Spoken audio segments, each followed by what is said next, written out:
Magandang araw po at magandang hapon sa inyong lahat, mga kapatid. Ngayon po ay muli tayong nagkita, hindi man sa pisikal, pero nakikita naman tayo sa online. Okay? So, walang hadlang, mga kapatid, para hindi po tayo magkaroon ng gawain ng Panginoon. Sa totoo lang, may paraan ng Diyos.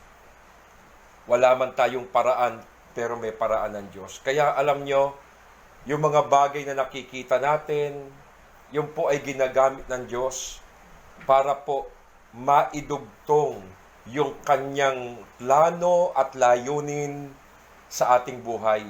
Kahit na may crisis, kahit na may lockdown, mga kapatid, at may quarantine, magkakalayo tayo, pero patuloy pa rin na umiinog ang plano ng Diyos at layunin ng Panginoon sa ating lahat. Kaya ngayon, mga kapatid, alam ko na ang bawat isa po ay nasa inyong mga tahanan at nakahandang makinig at nakahanda ang puso upang tanggapin ang biyaya ng salita ng Diyos sa ating mga buhay.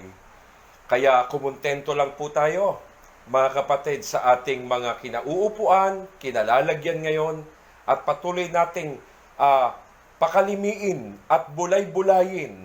Pag-aralan po natin ang salita ng Panginoon na nakapagbibigay po sa atin ng hamon, ng kalakasan, ng katatagan at inspirasyon. So, tuloy na po tayo, pero bago ang lahat, nais ko po munang umusal ng panalangin upang ipag-pray ang gawaing ito ng ating Panginoon, maging ang inyo pong kalagayan dyan.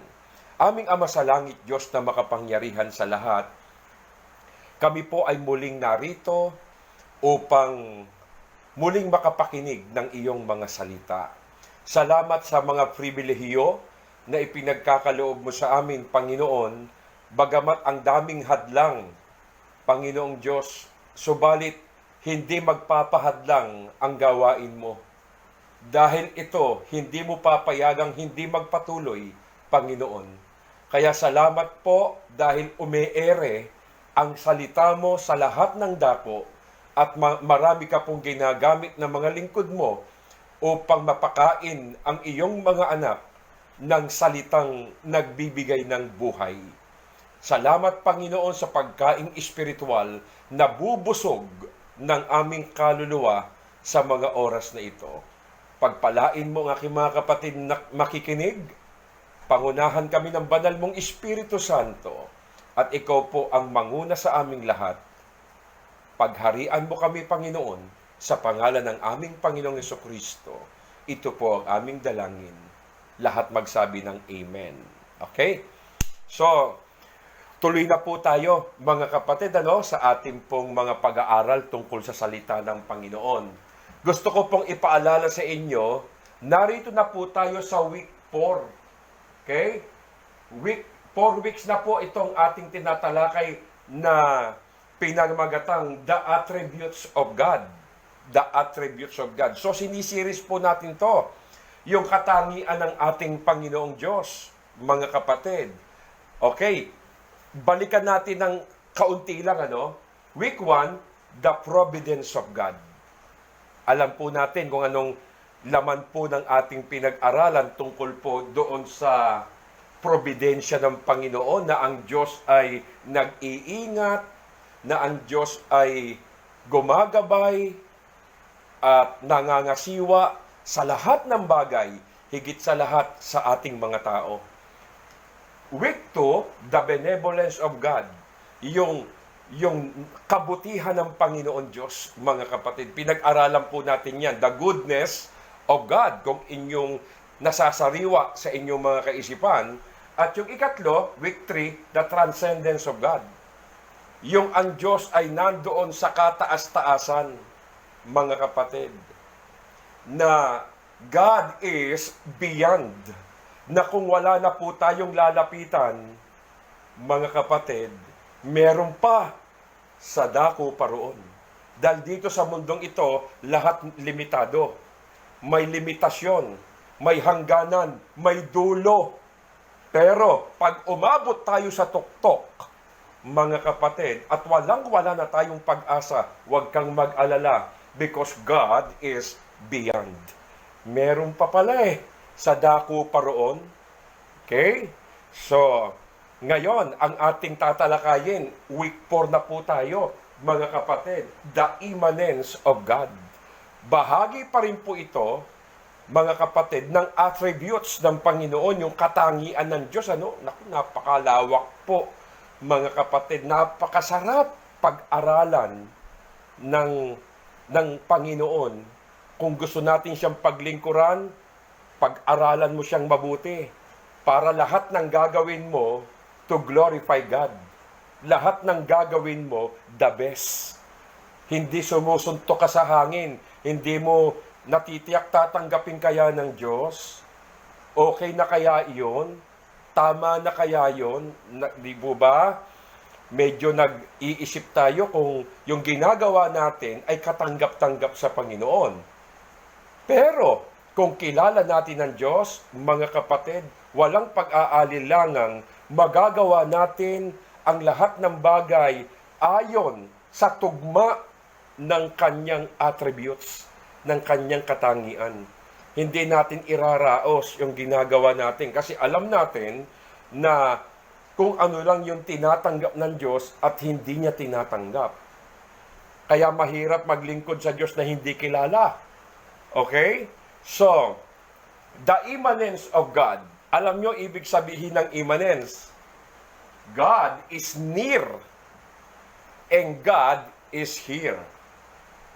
Immanence, God is near and God is here. Ang Diyos ay nandyan, ang Diyos ay narito. Yan po ang ibig sabihin ng immanence, mga kapatid. Kaya nga, ngayon, pag-aralan natin ito, okay? Dapat maintindihan natin na God is not just above.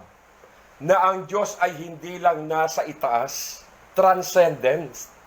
Okay? Transcendent God.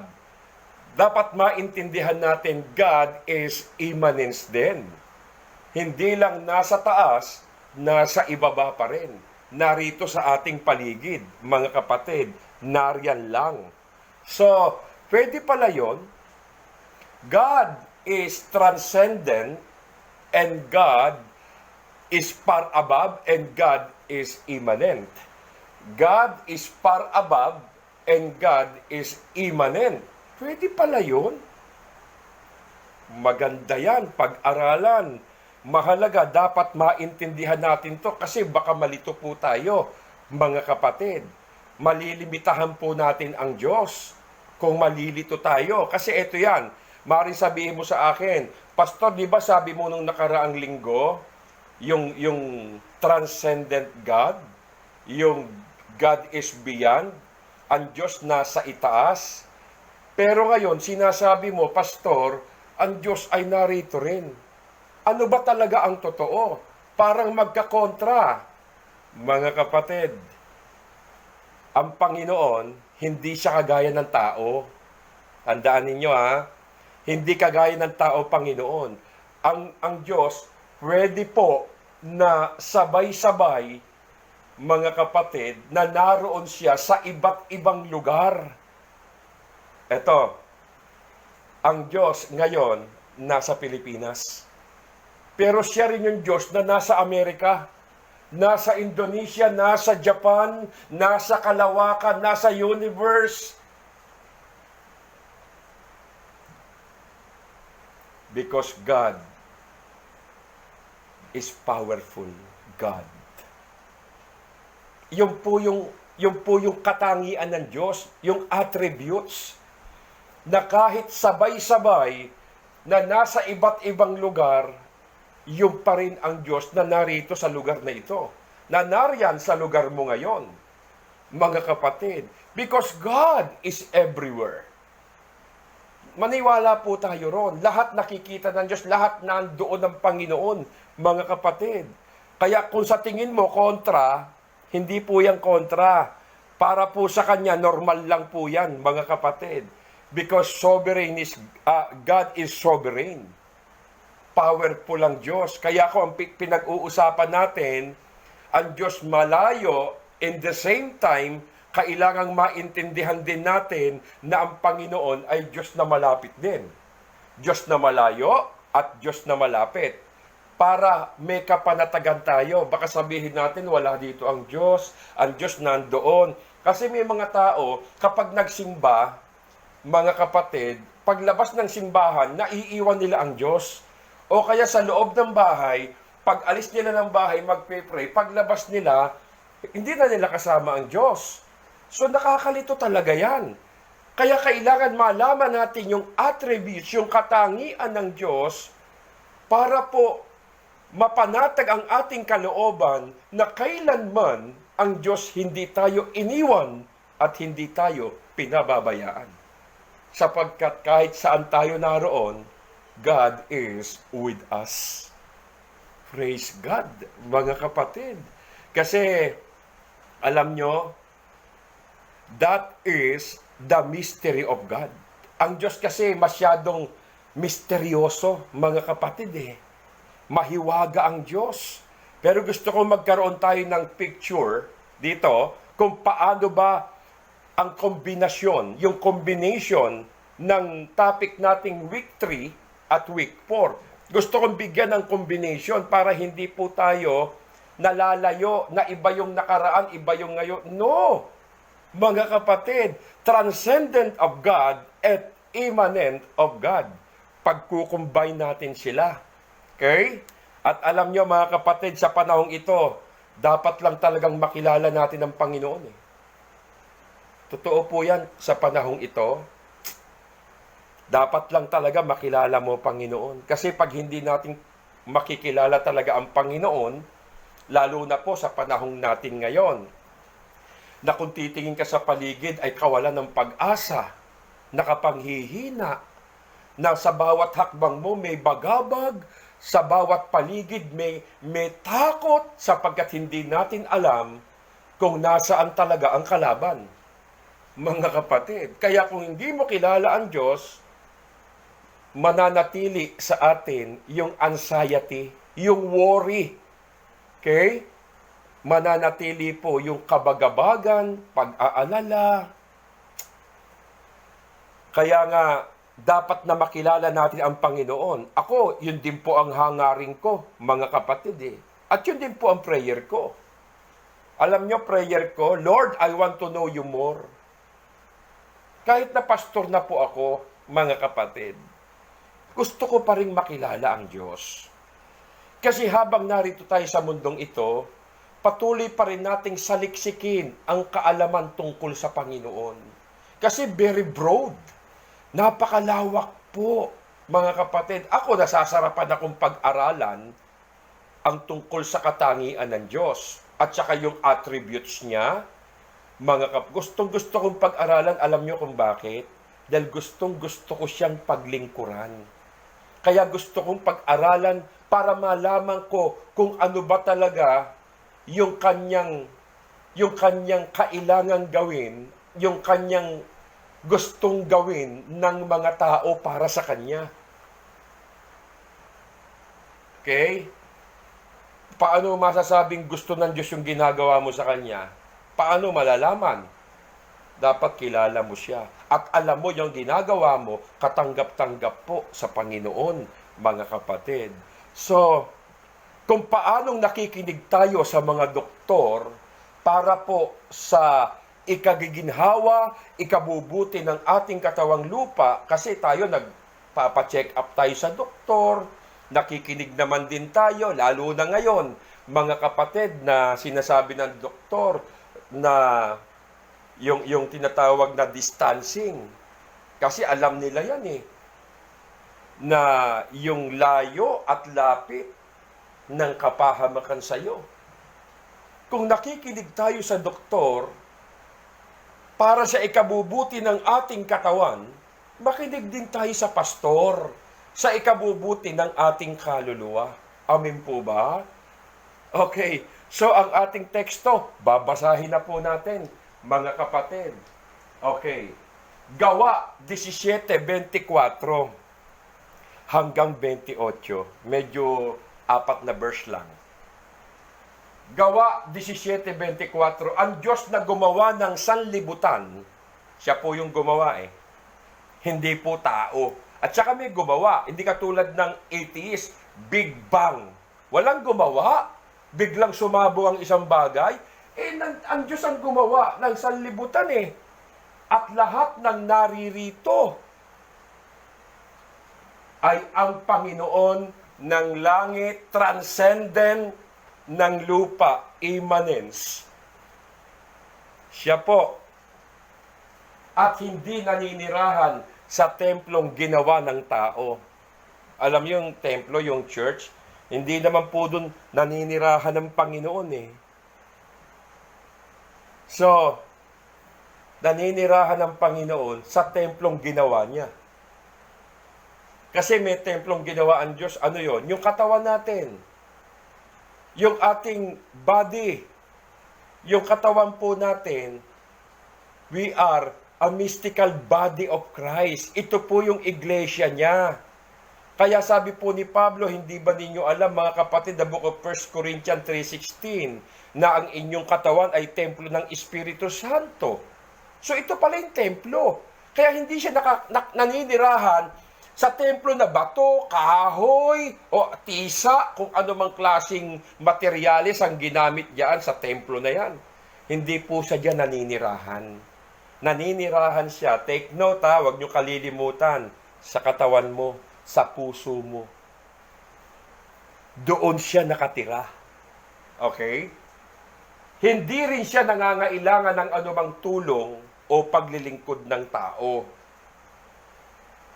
Sapagkat siya mismo ang nagbibigay ng buhay, siya ang nagbibigay ng hininga, siya ang nagbibigay ng lahat ng bagay sa sangkatauhan. Sipin nyo to mga kapatid Tignan ninyo andaan natin. Kaya hindi pwedeng mabuhay ang tao sa sarili niya Bakit? Kasi ang Diyos ang nagbibigay ng buhay Kung sino yung nagbigay ng buhay sa iyo, dapat doon ka mabuhay. Okay? Although andyan sa magulang natin. Pero instrumento lang ng Diyos yung mga magulang natin para tayo ay mabuhay sa mundong ito. Dadaanan tayo. Dadaanan natin ng ating mga magulang para sumulpot po tayo, dumating at lumabas tayo sa mundong ito. Pero sa totoo lang, yung mismong buhay na inilagay ng Diyos sa sinapupunan ng iyong ina, galing sa Diyos yun. Siya lang ang nagdala. Parang si Mama Mary, dinala po si Jesus sa tiyan. Pero saan galing? Galing yung Espiritu Nilagay dito, ginamit ang sinapupunan ni Mama Mary para dumating sa mundong ito ang ating Panginoong Yesus. Ganon din po tayo, mga kapatid. Kaya itinan nyo ang Diyos mananatiling Diyos kahit wala tayo, kahit wala ako, kahit wala ka, ang Diyos ay mananatiling Diyos. Pero ito tanong, mga kapatid, tayo naman kaya, paano kung wala ang Diyos? Papaano kaya ang mangyayari sa buhay natin?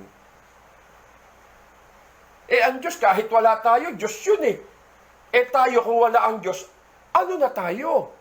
Saan tayo pupulutin? Kaya, mga kapatid, yung taong walang Diyos, na pinaglilingkuran, sinasamba, dinadalanginan, pinupuri, pinaglilingkuran, kawawa po yun. Kawawa po. Kasi lahat wala sa Kanya. See? Kawawa yung buhay ng tao na yun. Kaya, we need God in our lives. Kailangan natin ng Diyos sa ating buhay. And that is God's benevolence. Ito po ay parte ng kabutihan ng Diyos sa ating buhay. Nilikha ng Diyos ang tao, tingnan ninyo siya ang nagtakda sapagkat siya mismo, hindi siya nangangailangan ng anumang tulong, sapagkat siya mismo ang nagbibigay ng buhay, hininga, lahat ng bagay sa katauhan. 26, mula sa isang tao nilikha niya ang lahat ng lahi. Mula kay Adan, nilikha niya ang lahat ng lahi. Ang ginamit ng Diyos, si Adan. Sa buong mundong ito, itinakda niya sa simula't simula pa. Alam nyo, merong simula at merong simula't simula pa. Yan dapat nating maunawaan eh. Ang simula, yung sinabi ng Diyos na magkaroon ng langit, magkaroon ng lupa, yun yung simula. Pero meron pa pong simula bago nagsimula yan. Kaya nga, itinakda niya sa simula't simula pa. So wala pa lahat ng bagay. Yun ang simula. Yan ang kagandahan sa nag-aaral ng attributes of God at ng yung katangian ng Diyos. Yun ang maganda sa nag-aaral. Kasi ang dami po nating natutuklasan tungkol sa Panginoon. Ako, inaaya ko po kayo. Kinukumbinsi na wag po nating pagsasawaan, katatamaran, yung pag-aralan ang Diyos sa ating buhay. Mga kapatid, para maging maayos naman po yung pakikitungo po natin sa ating Panginoon. Kaya nga po, itinakda niya sa simula't simula pa ang kani-kanilang panahon. Ang kani-kanilang panahon. Tingnan nyo ha. Siya ang nakdakda ng kani-kanilang panahon. Dati, panahon ni Adan, panahon ni Abraham, panahon ni Moises, panahon ni Noah, panahon ni David, panahon ni Kristo, panahon ni Pedro, panahon mo, panahon ko. Tinakda yan. Ayun o, maliwanag. Itinakda niya sa simula't simula pa ang kani-kanilang panahon. Kaya yung pagdating mo, pagsulpot mo sa mundong ito, kapatid, itinakda. Maliwanag po yan. At binigyan ng hangganan. Hanggang dito ka lang. Yung isa hanggang dito. Yung isa hanggang dito. Basta may limitasyon. Lahat ng bagay sa buhay ng tao may limitasyon. Sa lahat ng bagay may hangganan. Hindi iiral yan ayon sa kagustuhan niya sa mahabang panahon. No. May hangganan po, mga kapatid. Okay? Kaya po, itong topic natin, nire-remind po tayo rito about the providence of God. Because God is in control. Kasi nasa Kanya yung hangganan, hawak niya yung hangganan eh. Hindi mo hawak ang hangganan. Hangganan ng buhay mo, hangganan ng pinagkakakitaan mo, yung dulo ng pangarap mo, hawak niya yung hangganan. Kasi siya yung naglagay ng takda mo eh. Dito ka lang. Hanggang diyan ka lang. So, may simula at may katapusan. Ibig sabihin, mga kapatid. Kaya, about the providence of God, God is in control. Nasa Kanya ang control. Kaya sabi sa verse 27 to 28, ginawa niya iyon. Ginawa niya lahat. Bakit? Ang purpose, upang hanapin nila ang Diyos. Ginawa ka, ginawa ako, ginawa ang maraming tao.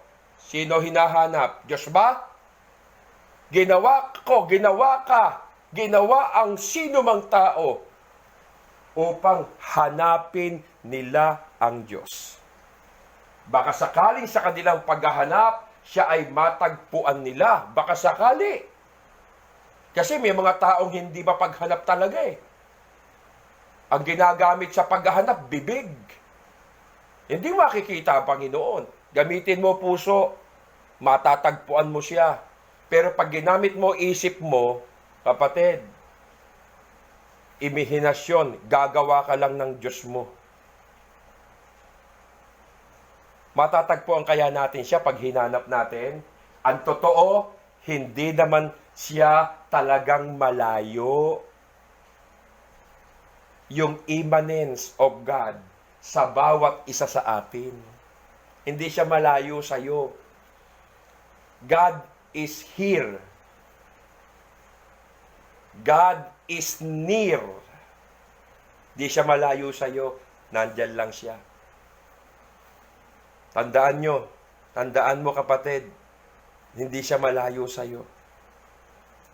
Sapagkat nakasalalay sa Kanya ang ating buhay, nakasalalay sa Kanya ang ating pagkatao, nakasalalay sa Kanya ang ating pagkilos, tulad ng sinasabi ng ilan sa inyong mga makata na tayo'y nga'y mga anak ng Diyos. So, pinakikita ng ating teksto na God is here, God is near. Now, anong gagawin natin? Paano yon? Ang Lord nasa kalangitan, pero nandito rin pala sa lupa. Mayroon nga pong isang atheist, mga kapatid, na tinanong niya ang isang batang babae. Sabi ng atheist sa isang batang babae, "Where is your God?" Sabi dito, "Near o far?" Nasaan ang Diyos mo? Nasa malapit, nasa malayo? Sumagot yung batang babae, "He is both." Anong both? Sabi ng atheist. Anong both? Anong both? Sabi ng batang babae, "He is so far that He lives above the heavens." Nandun siya, naninirahan siya sa kataas-taasan. And yet, He is so near that He lives in my heart. Para hindi ka natatakot. Malaman mo lang na nandyan ang Diyos. Hindi ka pinababayaan.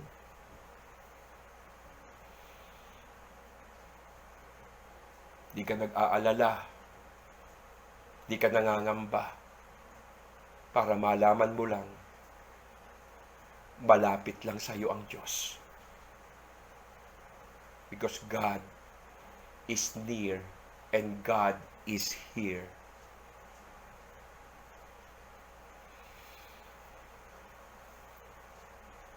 So, paano nating masasabi na God is here at God is near?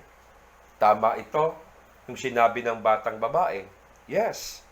Because the Bible says, the book of Isaiah 57 verse 15, "For thus says the one who is high and lifted up, who inhabits eternity, whose name is holy."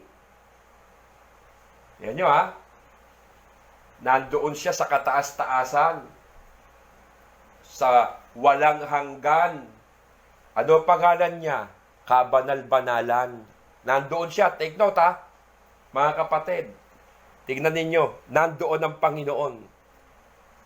Eto, "I dwell in the high and holy place." Tingnan ninyo, ang Panginoon, nasaan daw? Ang Panginoon nandoon sa kataas-taasan at nandoon sa kabanal-banalang dako. Nandoon siya. Pinag-aaralan natin ha.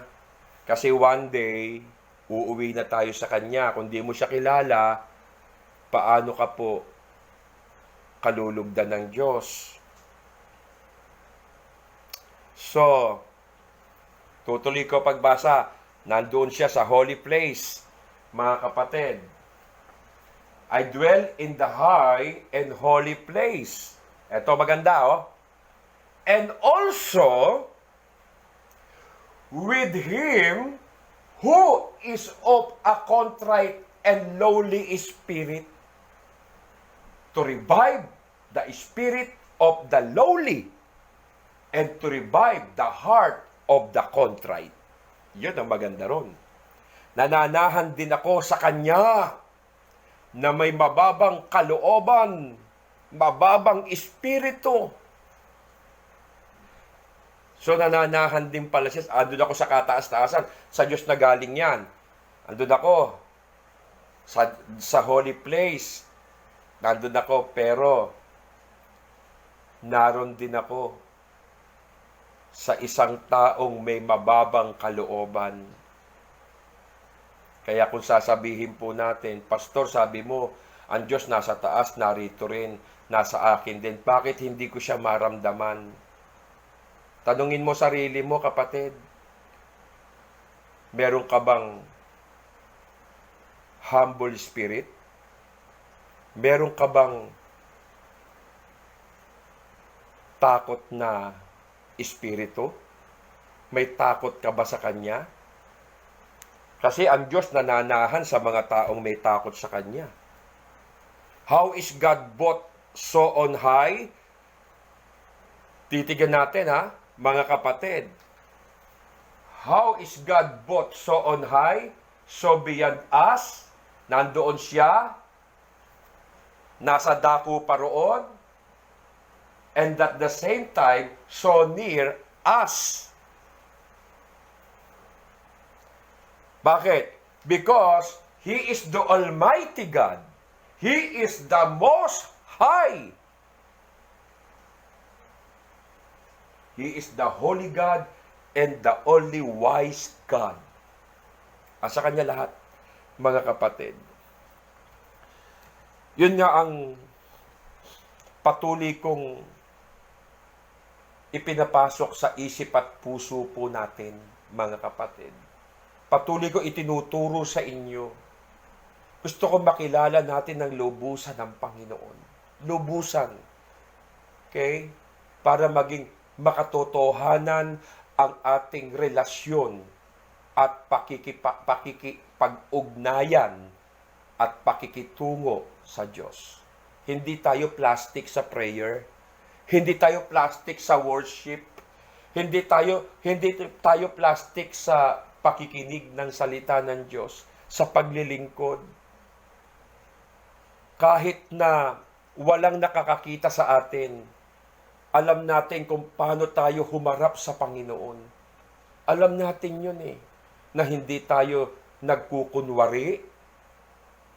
Alam natin yun, mga kapatid. Yun ang gusto kong gawin natin. Kaya gusto ko po na matutuhan natin kung sino ang Diyos. God is with you and God is with us. Alam nyo, mahirap paniwalaan Yun ng iba, ng iba. Mahirap paniwalaan ng iba. Yung kataas-taasang Diyos ay pwede rin nasa atin. Mahirap paniwalaan ng iba yan. Alam nyo, naniniwala sila pero hindi nila nararanasan. Naniniwala sila, pero hindi nila nararamdaman personally. Kaya, useless. Naniniwala lang sila, pero wala po sa kanilang kalooban. Kaya nandoon po yung doubt sa bawat sandali at sa bawat pagkakataong may nararanasan tayong kakaiba sa buhay. Nandun Alam nyo, wala makakapigil ng lahat ng gustong gawin ng Diyos. Huwag ka matakot, sapagat lahat ng bagay, binigyan niya ng limitasyon. Mga kapatid, huwag ka mag-alala. Kung ang plano ng Diyos sa iyo ay gamitin ka pa na mas lalong, gamitin ka pa ng Panginoon ng mas matagal pa, ng marami pang panahon, marami pang taon, Diyos po ang nagbibigay nun. Siya po may hawak ng buhay po natin, ng kalakasan natin, ng kalusugan natin, ng pagkatao natin, ng buhay po natin. Hindi natin kaya na maniobrahin ang ating buhay at pagharian ang ating sarili. Hindi natin kaya yan. Sapagkat ang may-ari nito ay ang Diyos. Mga kapatid, yun ang dapat nating maunawaan. Kaya nga po, yung kataas-taasan daw Diyos, pwede bang nasa atin din? Yun ang ano nila doubt nila ron Marami po, kahit mga Kristiyano na. Kasi nga ang reality, nabubuhay ang tao, alam nyo kung saan? May dalawang uri ng tao nabubuhay sa dalawang bagay.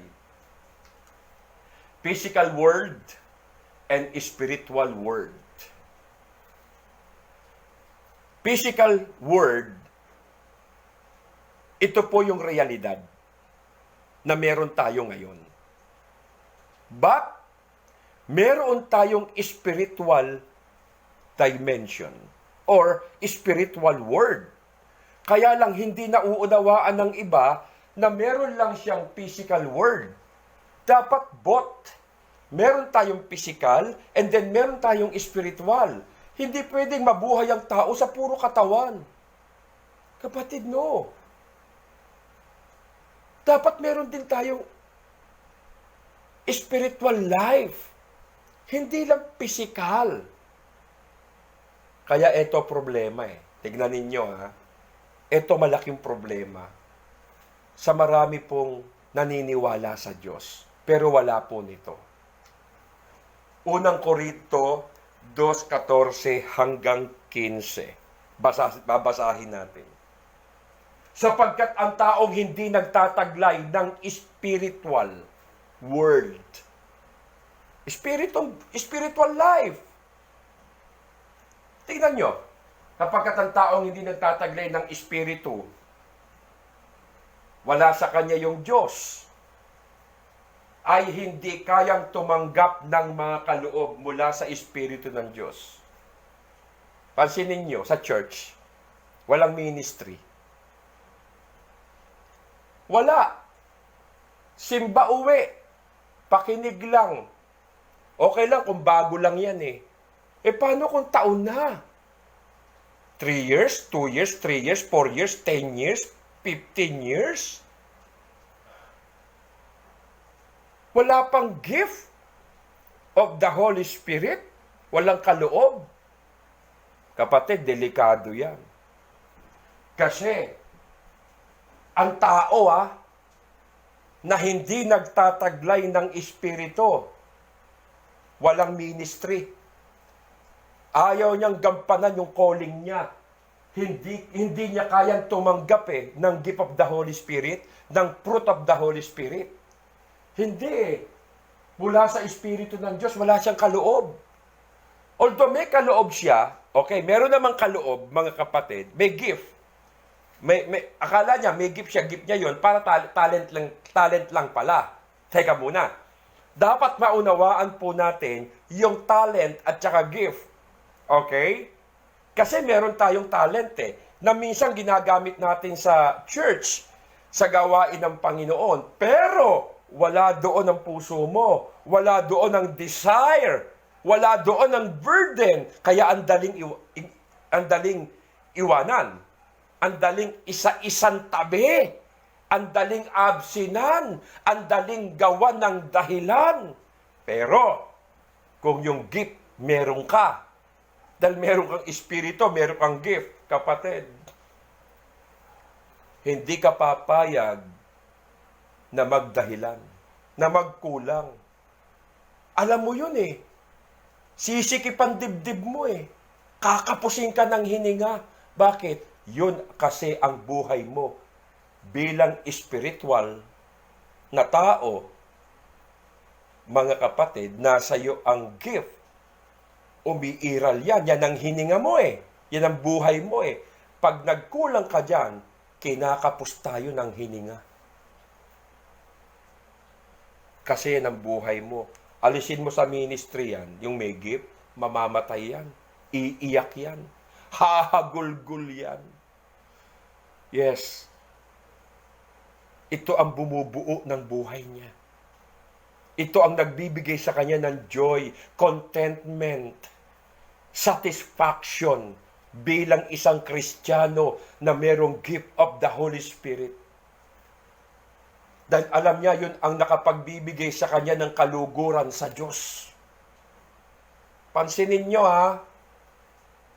maging aware tayo bilang Kristiyano, hindi lang hallelujah, praise the Lord lang tayo. Dapat nagbabasa din po tayo ng ating buhay at ng ating sarili kung sumasa atin nga ang Diyos na nagbibigay sa atin ng kaloob. Kaya, para sa kanila, kahangalan yan. Lingkod-lingkod, wala namang kakainin, kahangalan yan. Lingkod-lingkod, wala namang trabaho. hirap ang buhay, lingkod-lingkod, hindi nababago yung pamumuhay, hindi yumayaman, di umaasenso, kapatid, nasa Diyos yun. Kung tinawag ka talaga ng Panginoon, full-time ka. Okay? Kung hindi ka naman full-time, pero gagamitin ka ng Panginoon, titiyakin ko sa iyo, mga kapatid, kung ano man yung business mo, trabaho mo, hindi hahadlang yon para sa araw at oras ng gawain ng Panginoon. Tiyak present ka eh. Di ka absent. Okay? Ang mga iyon, di nila nauunawaan. Bakit hindi nila nauunawaan? Minsan pag may nagpupuri sa church, di ba? Talagang puspos. Yung ibang hindi nagtataglay ng espiritu. Alam nyo, ang nasa utak, OA naman to. See? OA, overacting. Pag ganun pa. Kasi nga, hindi siya nagtataglay ng espiritu. Hindi niya nauunawaan sapagkat ang mga bagay na espiritual, mauunawaan lamang sa mga paraang espiritual. Nauunawaan ng taong nagtataglay ng espiritu ang kahalagahan ng lahat ng bagay. Lahat ng ginagawa natin sa Diyos, nauunawaan ng taong nagtataglay ng espiritu ang halaga ng paglilingkod, halaga ng pagpupuri, halaga ng pagbabasa ng Bible, halaga ng pagsamba, halaga ng pag-iikapu, halaga ng pagbibigay. Lahat alam niya basta spiritual works. Alam niya mahalaga sapagkat alam niyang sa Diyos niya to ginagawa. Alam niyang tataglay ng espiritu yung halaga ng lahat ng bagay. Ngunit, hindi siya nauunawaan ng taong hindi nagtataglay ng espiritu. Hindi siya nauunawaan. Ba't mo bibigay yan? See? Halimbawa, tataglay ng espiritu, may binibigay sa Panginoon, sa gawain ng Panginoon, may dinodonate, may binibigay. Yung hindi nagtataglay ng espiritu na Christian, minsan worker nga pero walang espiritu Ba't mo bibigay yan? Huwag bigay yan. Gumagano, huwag mo bigay yan. Huwag ka makikinig doon. Makinig ka sa espiritu kasi tataglay ka ng espiritu Walang espiritu yun, makikinig ka ron. Kasi kung may espiritu, alam niya mahalaga yung ginagawa mo Tignan nyo, mahalaga yung sa Diyos yun Sa Diyos yun Gawaing espiritual yun dahil wala siyang espiritu, tuturuan ka. Tuturuan ka na iwalang halaga mo yan. Huwag ka magpapagamit yan, kapatid. Si Satanas po, pumapasok yan sa isang tao para hindi mo malugod ang Diyos. Kung makikinig ka sa Diyos, mga kapatid. So, ang Diyos na hindi mo nakikita, at totoo lang, nandyan lang. Pero hindi mo nga siya nahahawakan, pero He is so near. Nandyan lang, Panginoon Kaya nga dahil sa nabubuhay tayo sa physical dimension o physical world, akala natin wala siya Kasi ang nasa atin lang kasi, physical world Di ba? Wala tayong espiritu. Natural na natural tayo So, akala natin, wala si God. Pero He is so near and He is so near and here. Tingnan nyo. He is here. Nandyan siya sa'yo. Malapit sa inyo. Nakikinig kayo. O nandyan niya si Lord.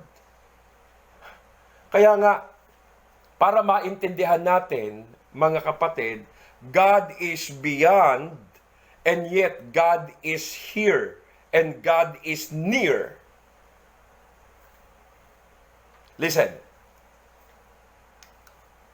Mula sa isang tao nilikha niyang lahat ng lahi sa buong mundo. Binalikan lang po natin. Itinakda niya sa simula pa ang kani-kanilang panahon at hangganan.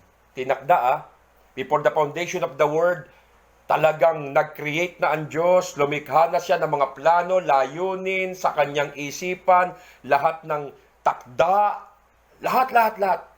Bago simulan ang ikalawang simula. Kasi may unang simula may ikalawang simula. Kaya sa simula't simula. So, nilikha niya ang lahat ng bagay. Tinakda niya na may hangganan. Bakit niya ginawa yan? Papasok tayo sa 27. I-Englishin natin. That they should seek God. And perhaps feel their way toward Him and find Him. Yet, He is actually not far from each one of us. Hindi siya malayo sa bawat isa sa atin. Kaya nilikha niya ang lahat eh. Mga kapatid, kasi nandiyan po yung Diyos. Yung attributes ng Diyos nasa iyo. Nandiyan lang. Yung katangian ng Diyos, yung benevolence, yung kabutihan niya nasa iyo. Nasa malapit natin, mga kapatid. Ginawa niya ito upang hanapin ng Diyos, baka sakaling sa kanilang pag-aapuhap, ay matagpuan siya. At ang totoo, sabi rito sa Tagalog, hindi naman siya malayo sa bawat isa sa atin. Why? Because God is here and God is near. Inuulit-ulit ko lang po yan. Anong gagawin kung narito pala siya? Pastor, ano gagawin natin kung God is near, God is here? Ano ang gagawin natin? Eto, be a God seeker. Maging mapaghanap tayo sa Diyos. Hanapin natin ang Diyos. Alam nyo, sa iba't ibang kapanahunan, mga kapatid, lalo na to talagang meron tayong crisis. O kahit walang crisis, mga kapatid, meron o wala, kahit anong panahon, hanapin natin ang Diyos. Kasi ang tendency po ng tao, pag hindi hinanap ang Diyos, ang tendency to be self-seeker. Yes.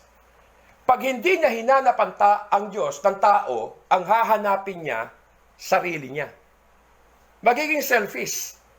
Magiging selfishness. Kaya pag ang tao wala sa Diyos, selfish eh. Makasarili, hindi maka-Diyos. Kaya yung para sa sarili ang hinahanap eh. Kasi ayaw niyang hanapin ng Diyos. Ano hinahanap niya? Yung para sa sarili niya. Yung para sa sariling intindihin. Yung mga personal interest. Hindi lang po yun. Pag sinabing self-seeking, ang tao, ang tendency niyan ay maging ambisyoso. Sa sarili niya lang eh. Di niya hinahanap ang Diyos. Di hahanapin niya kung ano makakapagpaligaya sa kanya. Hahanapin niya kung ano yung makakapaggusto sa kanya. Tignan niyo to. Mga kapatid, be a God seeker. Kaya, magiging ambisyoso yan eh. Pwedeng ikaw, mangarap ka ng isang profession, for example. Maaring mangarap tayo ng isang profesyon sa buhay. Kaaral ka. Halimbawa, gusto mo maging doktor. Doktor, okay? Pwedeng dahil sa isang self-seeking. Halimbawa, gusto ko maging doktor, pero meron akong self-seeker. Meron akong self-seeking. Hindi ko sinasabing ganun lahat Take note hindi lahat ng magdodoktor o nagdoktor, ganun po yung kanilang ugali. Hindi po, mga kapatid. Meron pong mga ganun lang. Sasabihin nila, magme-medicine ako. Kasi malakas kumita. Isang araw, 3-5 check-up lang ako. Wow, malaking kita na yon. Pero alam po ninyo, sa nangyayari sa ating kapanahunan ngayon, kung ikaw ay papasok sa medisina, yung usual expression, ano yung usual expression ng mga taong pumapasok sa medisina? Magdodoktor ako to save lives. Yes! Yan ang kanilang sinumpaan eh. Bubuhay, hindi papatay. Yun ang kanilang sinumpaan. Panata nila yan eh. Mga kapatid, magdodoktor ako. Usual expression yon. Kasi gusto kong magligtas ng buhay. Tanungin mo bata, pag sinabi niyang gusto ko, paglaki ko, magdoktor ako. Bakit? Gusto ko kasi gumamot ng mga may sakit eh. Kasi yun ang usual expression. Pag magdodoktor, ang nasa utak nila, mga kapatid, gagamutin ang may sakit. Totoo naman yan. Kaya nga, nagiging doktor eh. Hindi profesyon ng pagiging doktor, tandaan nyo, kundi devotion. Devotion po yan eh. Pagalingin na may mga coronavirus, lalo na ngayon. Ngayon, talagang saving lives ang kanilang ginagawa at maraming doktor. Sad to say, talagang nagbuwis ng buhay eh. Tinamaan eh. nahawa, mga kapatid. Talaga ang doktor ngayon, mga doktor ngayon, higit pa sa isang sundalo.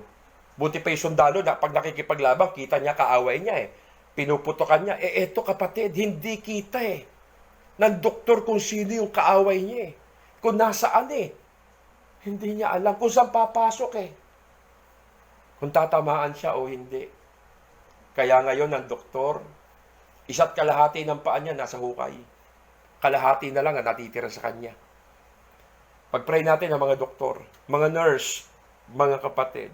Alam niyo sa panahon ngayon, kung isipin din po natin na maging isang politiko. Halimbawa, politiko, isipin natin, gusto ko magpolitika. Gusto ko maging politiko. Hindi naman lahat hindi ito lahat. Pero pwedeng magsimula sa pagiging self-seeker. Hahanapin niya yung interest niya doon sa politika. Actually, maraming ganyan. Gusto magpolitika kasi maraming pera dyan. Kaya nga yung ibang politiko, talagang milyon. Kasi yung restback niya, yung balik doon eh. Mas malaki doon, mga kapatid. Hindi lahat hindi lahat. Kaya ang hirap maging government leader eh, mga kapatid. Ang hirap lalo na maging presidente. Kung ikaw kaya lumagay sa katayuan ng presidente, lalo na sa panahon ngayon, naku po, makakalbo. Kaya nga yung mga presidente sa iba't ibang bansa, umiiyak na po eh. Wala na silang magawa. Ang ating presidente, si Presidente Duterte. Pag-pray natin na palakasin ng Diyos ang kanyang loob. Na patuloy na pangunahan sa pamamagitan ng leadership niya ang bansang Pilipinas. Alam kong ang Diyos ang naglagay sa kanya dyan, hindi tao. Tao lang ang ginamit ng Diyos sapagkat walang kapamahalaang umiiral na hindi galing sa Diyos. Lahat po yan galing sa Diyos. Kahit ayaw mo, kung yun ang gusto ilagay ng Diyos wala kang magagawa ron. Dinaya ako hindi ka dinaya. Yun talaga ilalagay ng Panginoon. Walang dayaan. Kaya kapag ang Diyos ang naglagay, sasabihin dinaya. Kapatid, biblical Walang kapamahalaang umiiral na hindi galing sa Diyos. Kaya pag-pray natin po, ang hirap maging political leader. Napakahirap po yung maging presidente. Wag na lang Mga kapatid, yung maging mayor ka na lang O yung kapitan ka na lang, sige. Maging kapitan ka na lang. Ang hirap maging government leader ngayon. Kaya ang team song ng mga government leader, lalo na ni presidente, ang team song niyan, ako ang nakikita, ako ang nasisisi, ako ang laging may kasalanan. At sa panahong ito, nagiging totoo ang katagang public service. At hindi pwede ngayon ang self-seeking sa panahong ito. Mga kapatid, hanapin mo yung sarili mo, yung gusto mo, hindi mo pwedeng gawin yun. Sa panahon ngayon, may mga bagay na hindi mo pwedeng hanapin. Opo, mga kapatid, yung iba hinahanap vanity seeker. Ano yung vanity? Kapag sinabing vanity, yung mapaghanap siya ng luho. Luho, yon. Mga masasarap na bagay sa kanyang buhay, mga luho, maraming taong ganyan, vanity seeker. Kasi hindi na hinahanap ang Diyos Kasi alam mo, kapag ang Diyos hinanap mo, nasa iyo, may contentment ka, may satisfaction ka.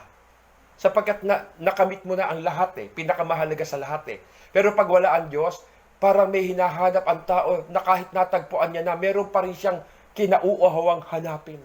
Totoo po yun, mga kapatid. Tingnan ninyo, ang pinag-uusapan natin, vanity seeker, yung, pag sinabing vanity seeker, mapaghanap ng luho. Tingnan nyo, nang i-announce po ng pamahalaan ang lockdown, napansin nyo, lockdown, in-announce, napansin nyo, walang nag-panic buying sa mga gadget. Panic buying ng gadget. Walang nag-panic buying sa cellphone. Walang nag-panic buying sa magagandang kotse, magagandang damit, mga alahas. Saan nag-panic buying ang tao? Sa pagkain. Nang ianas ang lockdown, naku po, puno ang lahat ng tindahan, ng grocery, pila. Nagkakanda ubos Halos pakyawin na ng tao kasi takot sila. Kasi lockdown paano makakalabas? Kaya nga tao, nawala yung vanity seeker eh. At marirealize po natin, mga kapatid, tignan niyo ha, ang dami-dami nating gusto sa buhay, pero sa totoo lang, meron lang po tayong basic necessities. Ang dami natin gusto sa buhay, pero may talaga kailangan lang tayo eh. Kaya ang tao ngayon, back of basic necessities. Ano yon? Food, shelter, clothing. Basic yan. Bumabalik ngayon ng tao ron. Ang sabi nga ng post ni Manny Pacquiao nabasa nyo? Ang sabi niya, walang value ang pera ngayon. Sabi ni Manny Pacquiao. Kasi naman, wala ka namang mabibili kahit bukas ang mall eh. Ang tindahan lang sa mall, yung grocery. Yung kakainin lang ng tao eh. Wala pong bukas na mall. Kahit hanggang ngayon, mga kapatid. Sabi nga rito, ang ganda ng kotse mo, wala ka namang mapupuntahan kasi may quarantine. Di ba? Kahit branded ang mga gamit mo, kahit naka Louis Vuitton ka, o kaya naka Gucci ka, nasa bahay ka lang naman. So, walang value. Ang mga imported na gamit natin, wala. Meron ka man yan, di ka pwedeng mamasyal, di ka pwedeng gumala para i-display mo yung magagandang gamit mo. Mga Louis Vuitton, naku, wala. Kaya, ma-realize natin, oo nga, ano yung vanities ng ating buhay. Mga luho, wala naman talaga siyang value balang araw eh. Wala pong halaga yan. Yung mga luho natin sa buhay, yan ang realidad eh. Yan po, mga kapatid. Kaya, how about you? What do you seek? Kamusta naman tayo? Ano yung hinahanap natin sa buhay? Ano talaga? Well, alam nyo yung mga necessities, and we have truly seek for those things that we need. Tingnan nyo ha? Eto talaga eh. Hindi mawala sa tao. Yung iba kasi, may hinahanap sila yung felt needs. Alam nyo yung felt needs, yung nararamdaman nila. May hinahanap sila doon sa nararamdaman. May pangangailangan ng tao doon sa nararamdaman nila. Felt needs. Kung ano yung nararamdaman nila, yun ang kailangan nila eh. Listen. Ano ba yung felt need? Yung bang feeling nila, hindi sila mabubuhay. Feeling nila ha, yan ang felt need ha. Feeling nila, hindi sila mabubuhay na walang love life. Yes. Yung iba feeling nila kapag walang gimmick, walang pasyal, walang barkada, ay hindi sila mabubuhay. Feeling nila pag wala sila magiging boyfriend, wala magiging girlfriend, hindi sila mabubuhay. Kaya yung iba naiinggit na magka-boyfriend, naiinggit na magka-girlfriend, nagmamadali, ano nangyayari? Okay? So, yun ang ano eh. Yun ang kailangan na hinahanap ng tao ngayon eh. Hindi talaga Diyos.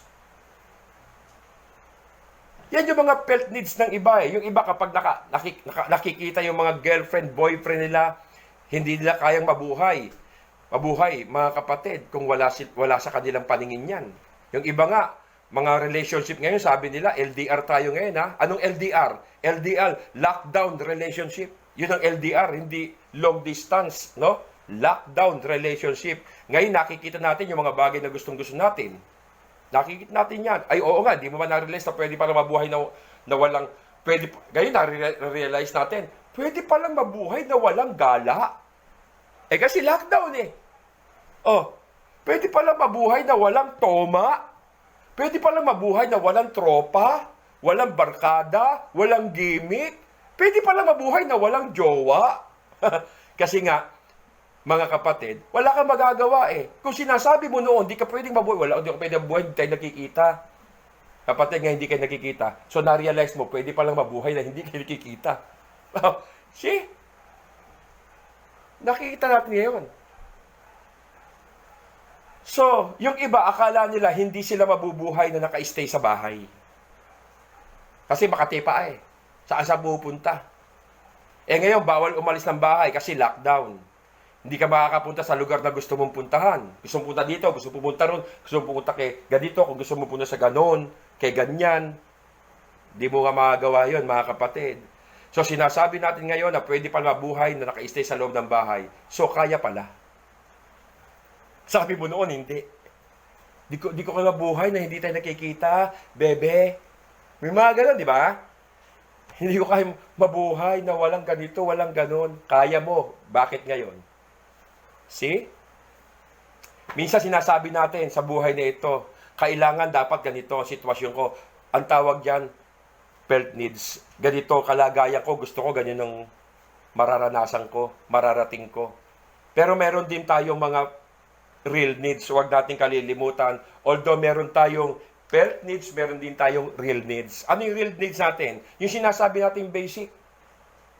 Yung tinatawag na pagkain, tirahan, pananamit, tubig, yan ang higit nating kailangan dito sa buhay na ito, sa panahon natin ngayon. Kaya nga, back to the basics, basic mga kapatid balik tayo talaga sa natural na pangangailangan lang ng tao. But I tell you something, tingnan nyo may pinakamahalaga sa lahat na dapat po nating kailanganin, yung deepest needs. Ano yung deepest needs? Pinakamahalagang kailangan natin sa buhay, walang iba kundi ang ating Panginoong Diyos. Yun hindi mo nakikita, mga kapatid.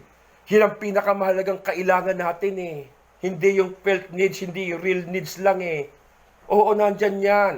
Pero kung wala ka naman dito sa deepest needs, walang halaga buhay mo, kapatid. Kaya nga po, you need God. Kailangan mo ang Diyos. So what do you do? Seek God. Simple lang Ano gagawin natin? Hanapin natin ang Diyos. Alam po niyo yung problema ng maraming tao, ang dami-daming hinahanap sa buhay Pero kapatid, ang tanong, hinanap mo ba si Lord? Naghahanap ka ng mapapangasawa, magiging boyfriend, magiging girlfriend, trabaho, na ikabubuhay. Ang dami nating hinahanap, kapatid. Hinanap mo na ba si Lord? Gusto mo matagpuan ang hinahanap mo sa buhay? Una mo munang hanapin ang Diyos at masusumpungan mo ang lahat ng kailangan mo sa buhay. Hahanapin mo muna yung bagay bago Diyos. Di mo matatagpuan yun.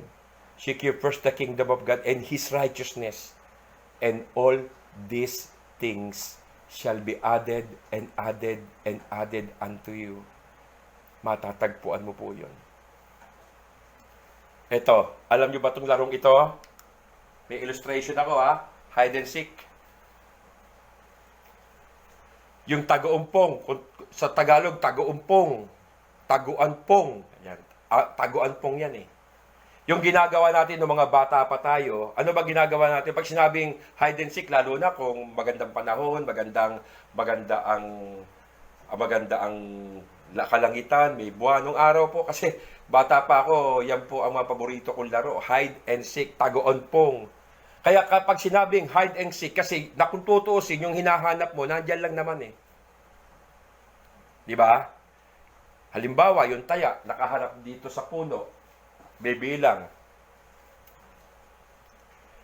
Okay, sasabihin, pagbilang kong 10, nakatago na kayo. Di ba ganyan? Kapikit ka? Pagbilang kong 10, nakatago na kayo. 1, 5, 8, 10. Okay. Ngayon, hahanapin mo iba. Yung iba, nasa likod mo lang Pong! Diba? Yung iba nakapikit ka sa puno. Yung iba nandiyan lang sa harap nasa likod ng puno Biglang pong! Yung hahanapin mo, nandiyan lang. Mga kapatid, nasa likod lang. Iba nasa harap mo lang. Pagdilat ng mata mo, sasabihin nila, pong! Oh. See? Connection, makinig kayo. Araw-araw, pagdilat ng mata mo sa umaga, ang Panginoon nandyan lang. Kaya lang, minsan yung hinahanap mong Diyos na nandyan lang, hindi natin makita. Paggising, ano yung hinahanap kasi natin? Cellphone. Ano hinahanap? Kape, mang-emong, pandesal, sinangag, itlog. Kapatid, pagdilat ng mata mo, hanapin mo na ang Diyos. bago mo hanapin kung ano yung dapat mong hanapin, na dapat mong unahin. Tandaan ninyo, ang sabi ng Panginoong Yesus, I came to seek and save the lost. Naparito ako sa lupa upang hanapin at iligtas ang mga nawawala. Kaya siya naparito. Ibig sabihin, there was a time si Lord ang taya. Yes. Tayo yung nagtatago, siya yung taya. Bumaba siya, hinanap ka niya. Anong nangyari? Namatay siya sa krus para sa'yo. Ngayon, baka pwede naman kapatid, ikaw naman ang taya. Okay? Baka pwede naman, tayo naman ang taya. Hanapin naman natin ang Diyos. Natagpuan ka na niya eh. Hinanap ka ni Lord, hinanap ako, hinanap tayong lahat. Di ba natagpuan na tayo ng Panginoon? Ngayon natagpuan na tayo ng Diyos, tayo naman ang maghanap sa Panginoon, mga kapatid. Kaya anong ginagawa natin sa relationship natin sa Panginoon? Nasaan na sa buhay mo, kapatid? Pero pwede ba sa pagkakataong ito, ikaw naman ang taya? Pwede ba yon? Hindi lang laging balagoong ang Panginoon. Laging balagoong eh. Lagi siya naghahanap sa iyo. Lagi kang nawawala. Lagi ka kung saan sa nagpupunta. Balagoong na balagoong si Lord eh. Siya lagi taya eh. Lagi na lang ba si Lord ang maghahanap sa iyo, kapatid? Pwede ba, kapatid? Ikaw naman ang maghanap sa Panginoon. Alam nyo, sa panahong ito, kung pag-iisipan nating mabuti, oo nga, marami tayong oras, marami tayong panahon ngayon. Pero tanungin natin ang ating sarili, mga kapatid. Kamusta ng oras mo? Kamusta ng panahon mo? Yung panahon ba na yan? Panahon ng paghahanap sa Diyos yan ah. Itong panahon na to, mga kapatid, bakit natin kailangan matagpuan ng Panginoon? Para mas makilala mo si Lord. Kaya niya ni-lockdown eh. Para lalong mapalapit ka sa Panginoon. Yun ang kailangan natin. Pero ano nangyayari, mga kapatid? Sad to say, nung may church pa tayo, maraming nalilate. Minsan absent pa. Por Diyos, por Santo, kapatid, hanggang ngayon ba naman lockdown? Late ka pa rin sa panonood ng online Sunday worship. Wednesday Bible study. Kapatid, late ka pa rin. At hindi lang yan, minsan absent ka pa rin. Naku po, ano na nangyayari sa'yo? Dapat nga ngayong panahong ito, ibuhos natin sa Panginoon ang ating oras at panahon. Kaya nga, tanong ko nga, ano nangyari sa buhay natin? Ito bang panahong ito, ginagamit ba natin ang oras natin para sa Panginoon?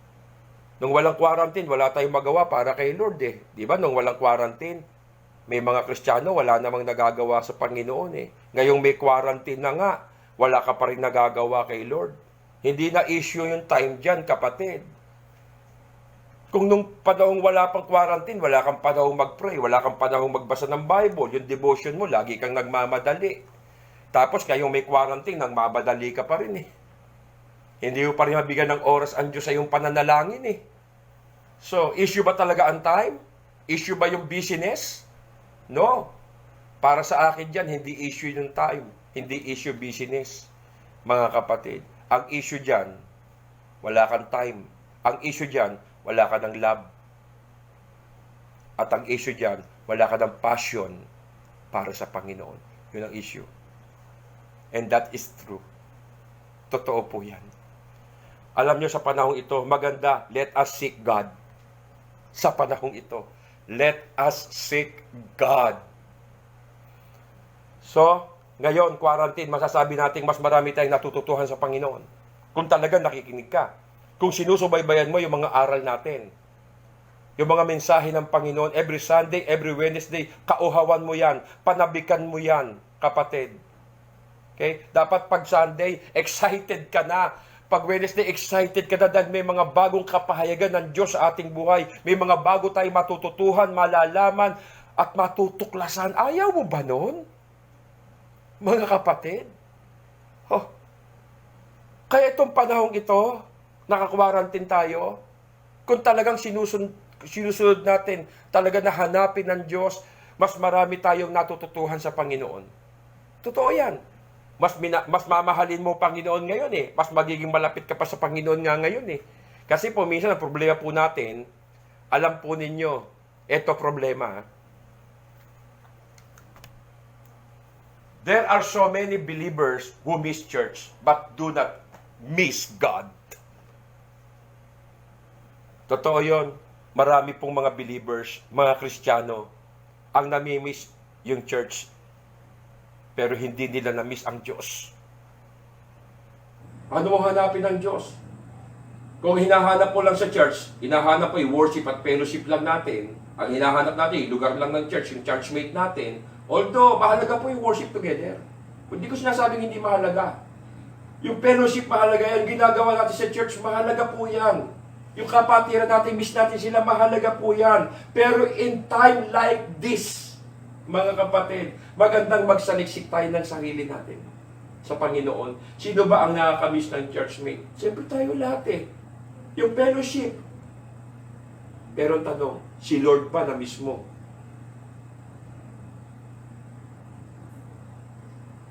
Baka mamaya yung mahalaga sa atin, baka akala natin, namimiss natin ang Panginoon, pero totoo, namimiss lang natin yung gawain para sa Panginoon. Search your heart.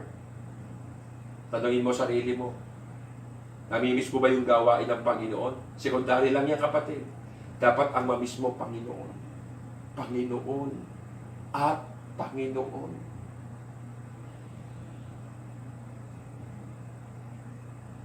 Nandyan lang siya, kapatid. Kung si Lord talaga hinahanap mo, nandyan lang siya. Mahalaga, masabi natin, Lord, I want to seek you. Dapat natagpuan mo na siya. Nahanapan ka na niya. Nahanap ka na niya, nahanap na ako, nahanap na tayo lahat. Please, ikaw naman ang taya. Hanapin mo naman ang Panginoon. Tsaka matatagpuan mo siya, sabi ko sa inyo kanina, kung buong puso mo siyang hahanapin. Tiyak matatagpuan mo siya, kapatid. Kaya how to seek God? How to seek? Paano natin hanapin ang Diyos? Pastor, paano natin hanapin ang Diyos? How to seek God? In the secret place. In the secret place. Ano ba yung secret place? Matthew 6:6. But when you pray, go into your room and shut the door and pray to your Father who is in secret, and your Father who is sees in secret will reward you. Ano ba yung secret place? Prayer. Hanapin mo siya sa pananalangin. Matatagpuan mo siya, kapatid. Kung kayo mananalangin, pumasok kayo sa silid. Ilak mo yung pinto, isara mo. Kung may kaawit yan, kaawit mo, isara mo. Ilak mo. At lumuhod ka. Manalangin ka sa Diyos na hindi mo nakikita. At ang Diyos na nakakakita sa iyo sa ginagawa mo ng lihim, ang siyang maggagantimpala sa iyo. Ang prayer, secret place, mga kapatid. Kung saan ka lumalapit sa presensya ng Panginoon, that your secret place. Kung saan ka lumalapit, hanapin mo yung presence ng Panginoon. Paano natin gagawin yan? Secret place na yan. Sa pananalangin, sabi ko sa inyo kanina. Listen, the shortest distance between heaven and earth is your knee. Ang pagitan ng langit at lupa, gatuhod. Ganito lang kalapit. Pagluhod mo, napakalapit mo na sa Diyos. Doon tayo nakakalapit sa Diyos through prayer. How to seek God? Pastor, in His Word, sa Kanyang salita. Ito yung secret place din natin eh. Pag nagbabasa tayo sa salita ng Diyos, nandoon tayo sa secret place. Joshua 1:8, huwag mong kaliligtaan basahin ang aklat ng kautusan. Ano gagawin? Pagbulay-bulayan mo yon. Kailan? Araw at gabi. Ngayon, di mo na masasabing busy ako eh. Kapatid, nakakwarantin tayo. Kaya mo magbasa ng araw at saka gabi. Upang matupad mo ang lahat ng nakasaad doon, sa ganon magiging masagana at matagumpay ang ating pamumuhay. So, yun ang lugar ng pakikipagtagpo sa Panginoon. Secret place. Now, if you are truly seeking God, kung gusto mo talagang totoong hanapin ng Diyos, you will find time for His Word. Gusto mo talagang hanapin ng Diyos, magbigay ka ng panahon para sa Panginoon sa pagbabasa ng Kanyang salita. Yun ang secret place natin eh. And then, let us see how to seek God in the Spirit. Yes. Tignan ninyo ito mga kapatid ha. Sa Espiritu, sabi po ni Lord, meron po siya nakausap babaeng Samaritana. Sabi niya rito, na babae. Ang sabi ng babae, saan ba dapat sumamba? Sabi ni Lord, sabi nasaan ba ang Lord? Saan ba dapat sumamba? Sabi ng babaeng Samaritana. Sabi ninyo sa Jerusalem. Pero sabi ng mga ninuno namin, sa bundok na ito. Sinasabi ng Panginoon. Darating panahon, wala sa lugar na yan, wala sa bundok, kundi sa lahat ng dako, because God is Spirit. John 4:24, God is Spirit, and those who worship Him must worship in Spirit and truth. Ang Diyos Spirito, kaya dapat siyang sambahin sa Espiritu at katotohanan. Yun po, mga kapatid. Sasamba tayo sa Espiritu at katotohanan, ha? Hindi mararanasan ng Panginoon sa mga bagay na nahahawakan. Nahahawakan, hindi mararanasan ng Panginoon doon. Sa mga bagay na nakikita. Yes, may tinatawag tayong biological eyes and spiritual eyes. Pero meron din tayong spiritual eyes. Tandaan natin, hindi lang mata nating physical, ha? Pag ginamit mong spiritual eyes, makikita mo si God. Makikita mo si God.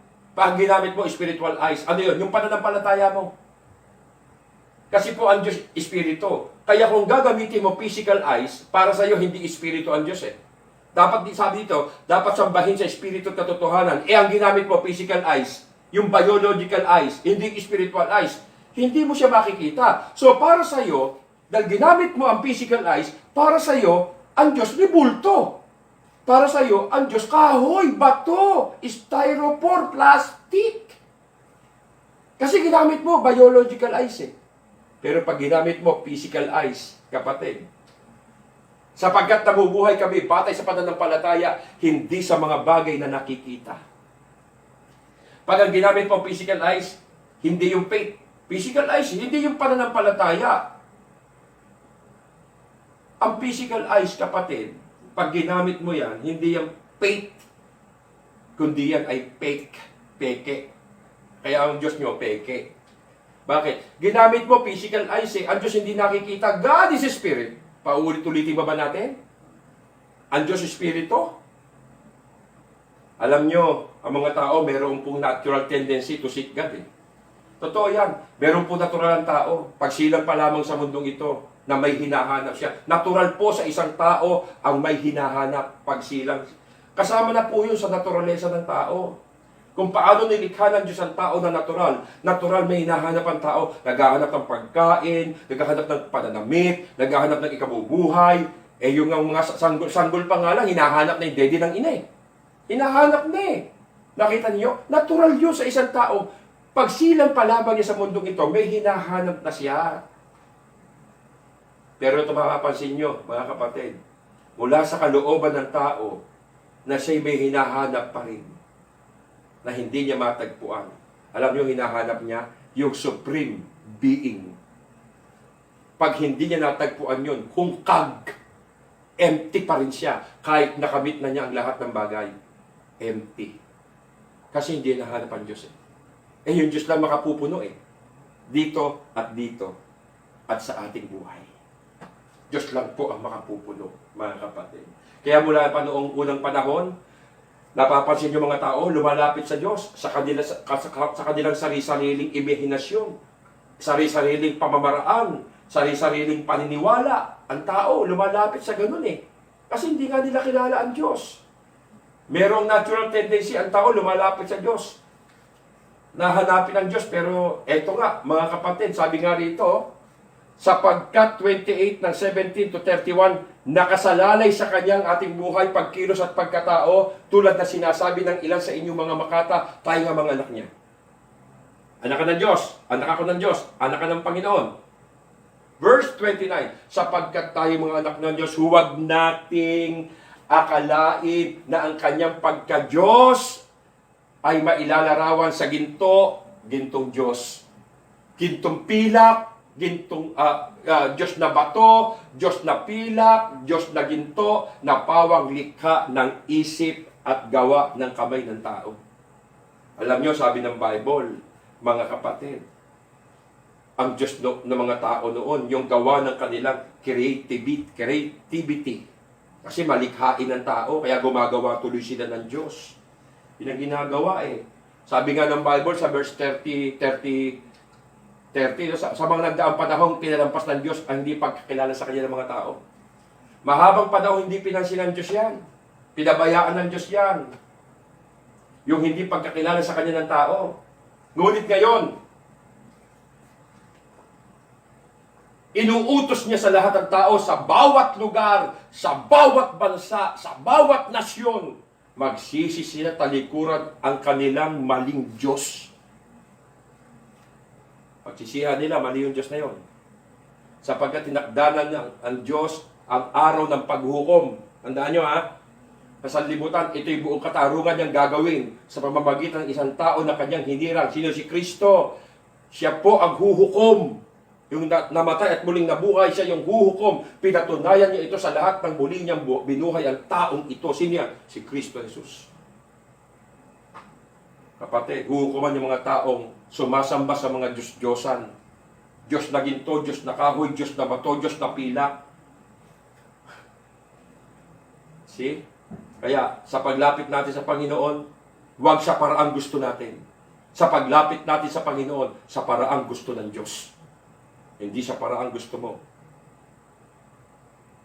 Kapatid, pag lumapit ka sa Diyos, maglilingkod ka sa Diyos, sa paraang gusto ng Diyos, hindi sa paraan mo. Magpupuri ka sa Diyos, hindi sa paraan mo, sa paraan ng Diyos. Magbibigay ka sa Diyos, huwag sa sarili mong paraan, yung paraan din ng Diyos. Hindi naman madaling paniwalaan yan eh. Kung maniniwala lang tayo sa Diyos, mga kapatid, dapat ang Diyos ang nasusunod sa lahat ng ating ginagawa para sa Kanya. Kaya number 1, be a God seekers, seek God. Okay? So, number 2 na tayo, last na rito. Lumapit tayo sa Panginoon, kasama sa paglapit sa Panginoon ay pananalangin. Tandaan nyo ha, pagbabasa at pagbubulay ng salita ng Diyos, sa pamamaraan niya ang paglapit sa Kanya sa pamamagitan po ng Espiritu. Because God is Spirit. Number 2, asa tayo dito, be a God conscious. Alam nyo, God conscious? Ito, meron tinatawag na self-conscious. Ano yung self-conscious? Yung tao, natural ang self-conscious, yung ba lagi ka nag-aayos ng buhok. Kasi conscious ka eh. Laging nag-aayos ka ng mukha, ng pananamit. Tayo kasi mga self-conscious po tayo, mga kapatid eh. Ano kaya itsura ko? Bagay kaya yung damit na suot ko? Ganun eh. Bagay kaya yung sapatos, yung hairdo ko kaya? Bagay kaya sa akin ito? Ano kaya sasabihin ng tao? Yun eh. Self-conscious, mahilig tayong tumingin sa salamin, mga kapatid. Mahilig tayong tumingin sa salamin, sabay-sabing, ang cute-cute ko. Gumaganon pa tayo, di ba? Oh, kasi nga, conscious tayo. Hindi lang nga iniisip natin, ano kaya yung sasabihin ng ibang tao? Yun eh. Bakit tayo conscious? Kasi, yung sasabihin ng ibang tao sa atin, doon tayo aware. Doon eh. Yung iniingatan natin yung sasabihin ng iba.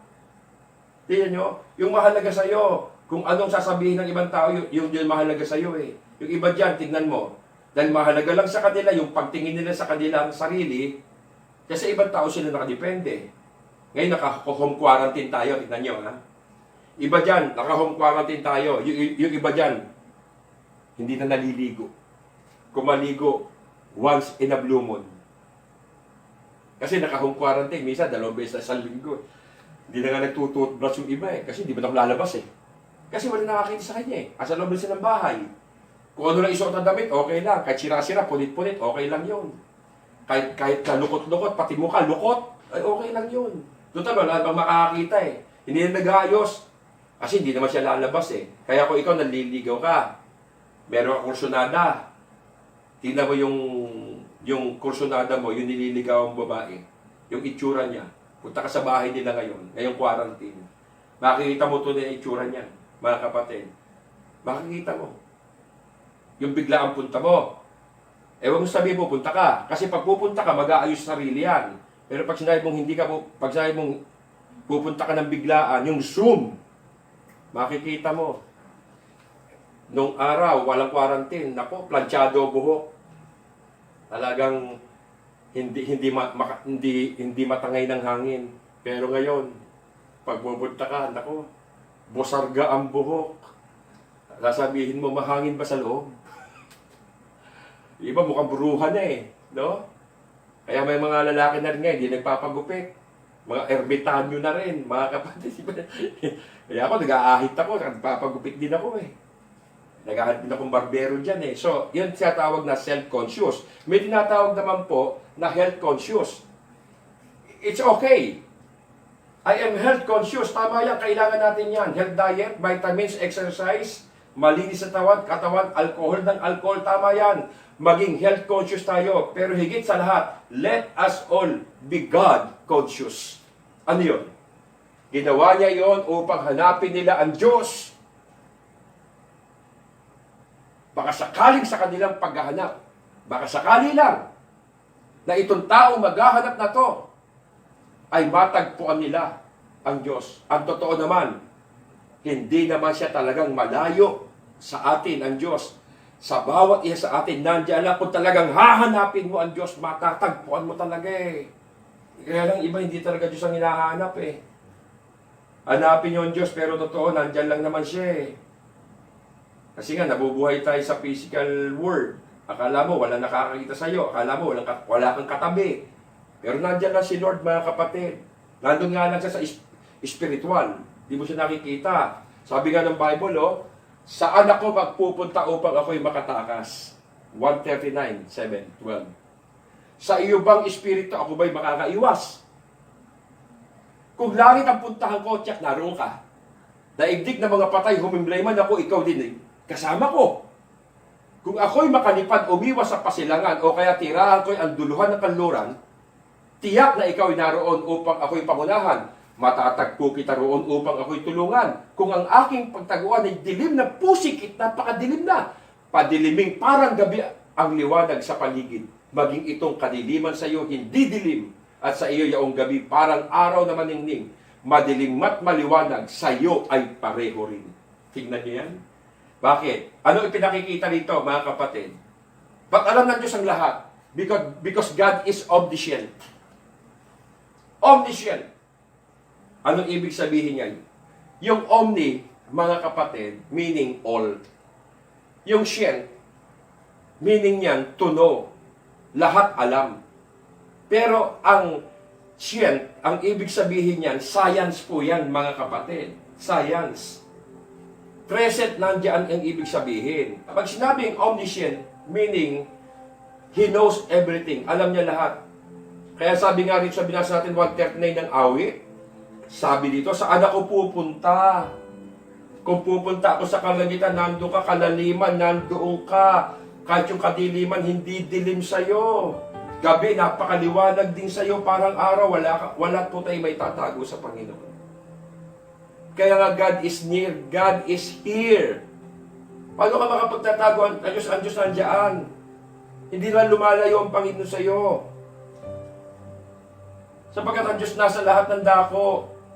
May tanong yung iba, Pastor, ang Diyos ba nasa CR din? Yes, kung nandoon ka. Nasa room ka, nandoon din ang Diyos. Paano God is everywhere? Alam niyo mga kapatid, magandang isipin. Alam niyo mga kapatid, magandang isipin po. Pag sinabing, God is omniscient, He knows everything, ganito yan. Halimbawa, mga kapatid, pakita ko sa inyo. Halimbawa, ito yung mundo. Pag sinabing omnipresent, ang Diyos nasa lahat ng dako.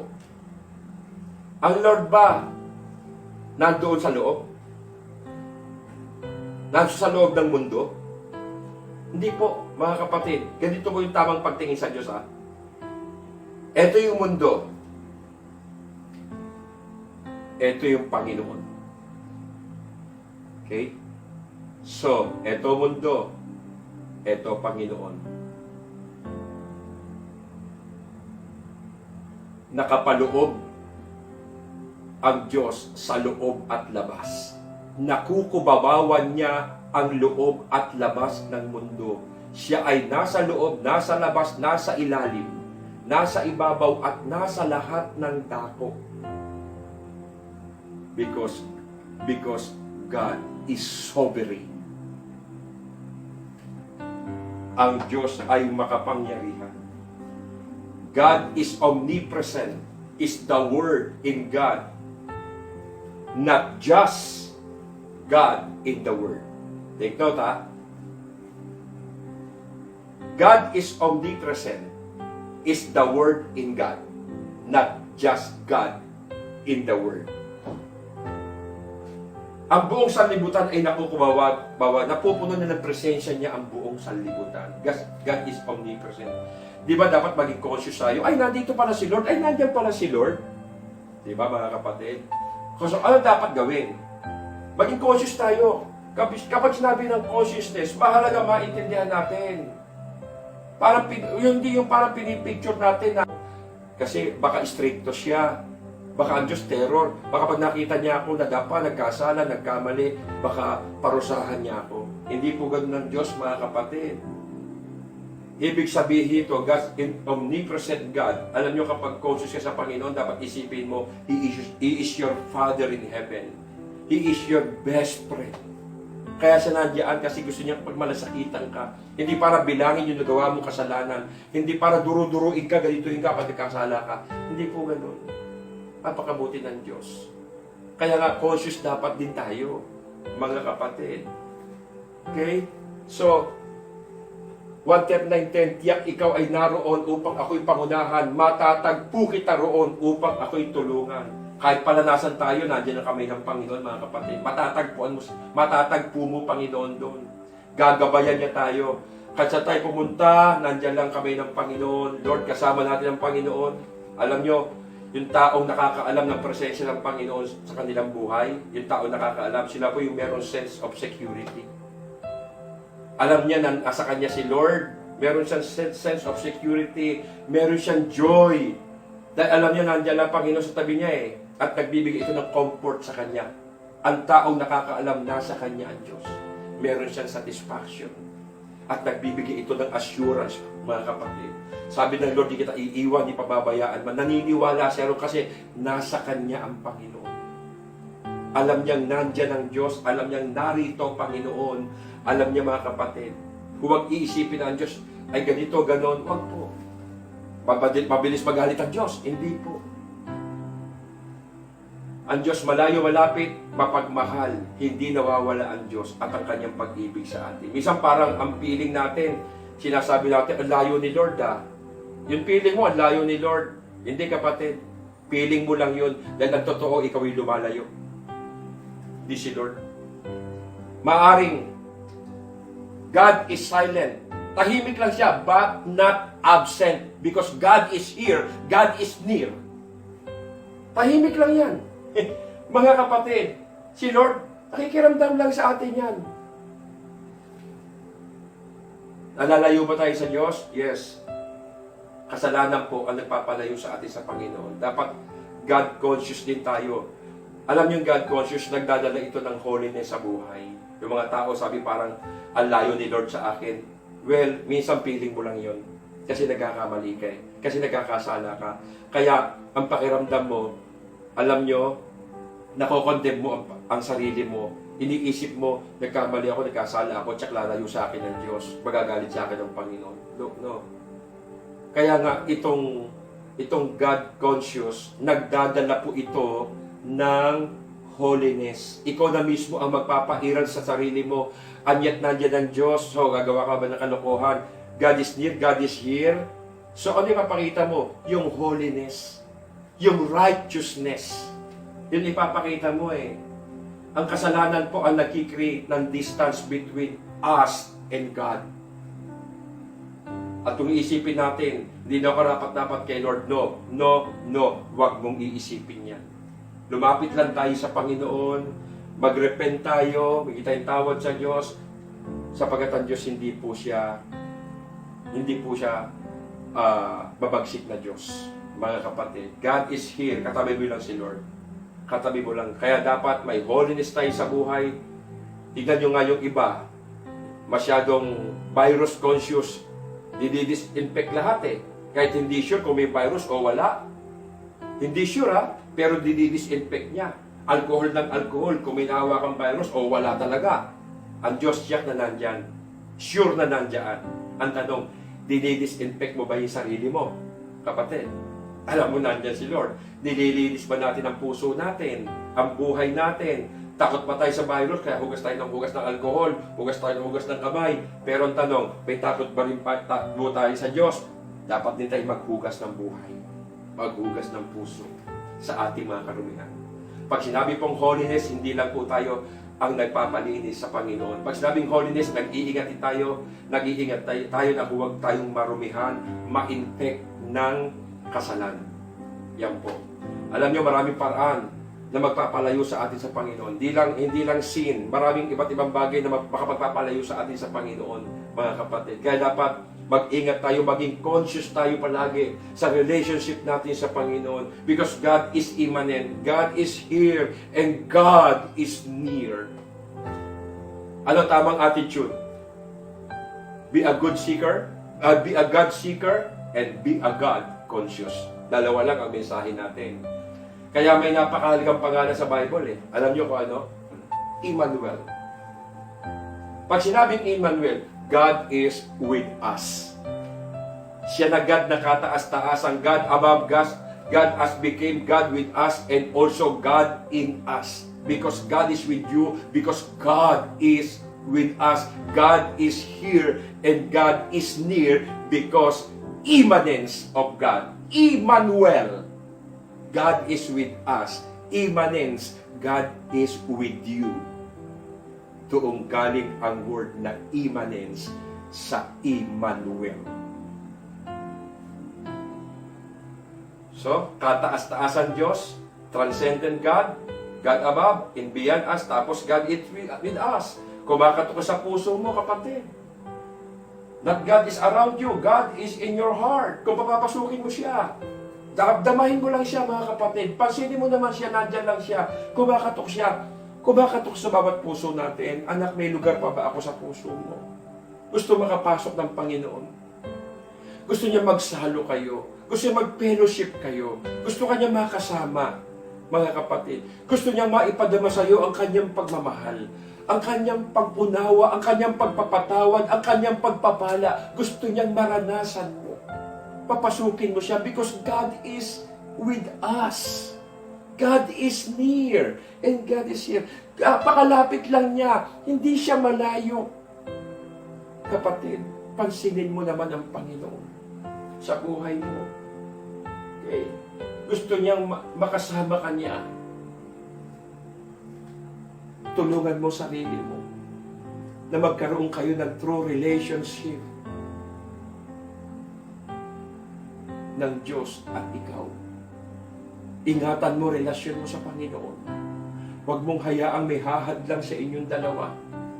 Huwag mong hayaang may magpahiwala, may maglayo sa inyong dalawa.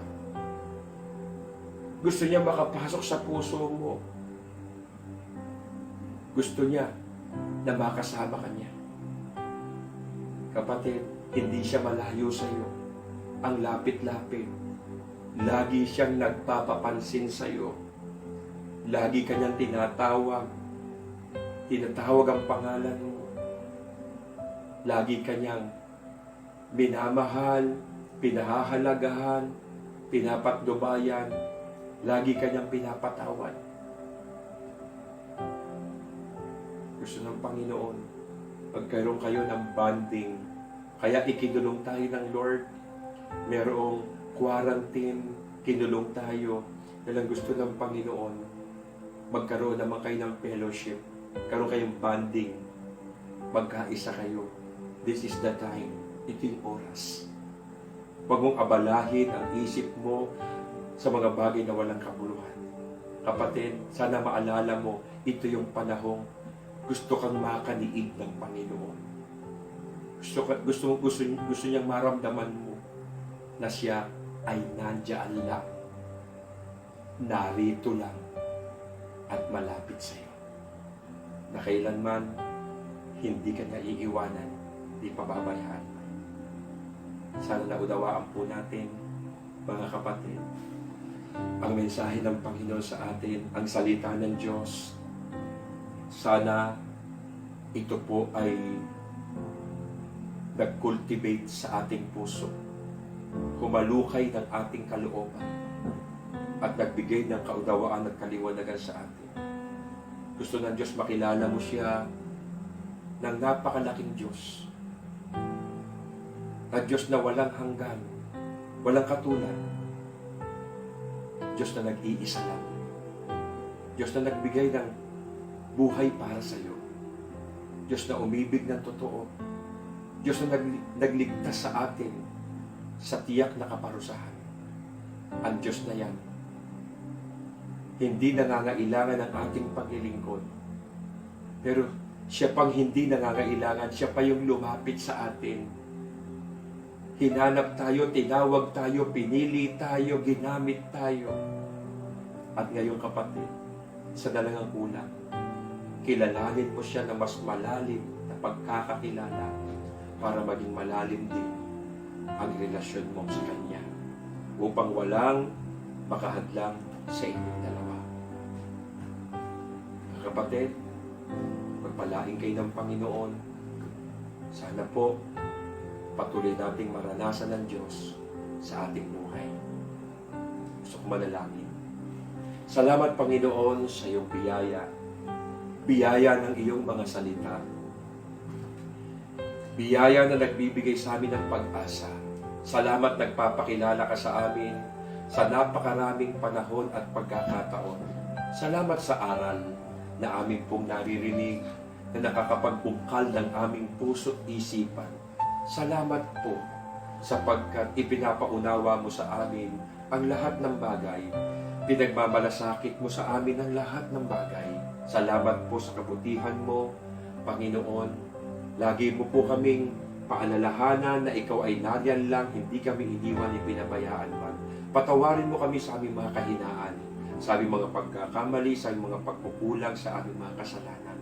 Tulungan mo kaming maging marapat sa iyo at mabuhay na kasama ka sa mundong ito hanggang sa kabilang buhay. Ingatan mo mga kapatid ko, Panginoon, sa kanilang mga tahanan, sa kanilang kalagayan. Ilayo mo sila sa lahat ng mga samang elemento at patuloy na kuberan mo ng banal mong dugo ang kanilang buhay. Isilong mo sila sa mapagpala mo kamay at ingatan mo sila sa bawat sandali ng kanilang buhay. Salamat, Panginoon, sa iyong kabutihan. Sa pangalan ni Jesus. Mga kapatid, pagpalain kayo ng Panginoon. Magandang araw ng linggo sa inyong lahat.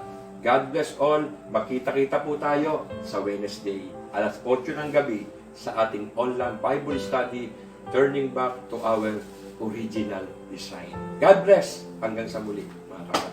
Purihin ang Panginoon.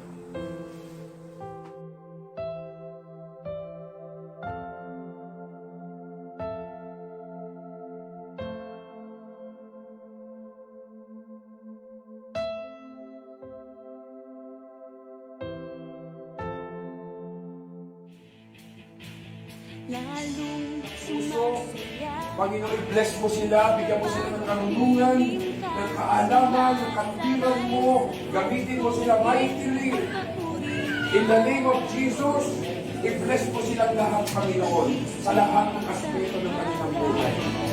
Sabik na makita ka, masilayan, nagdiriwang sa presensya niya.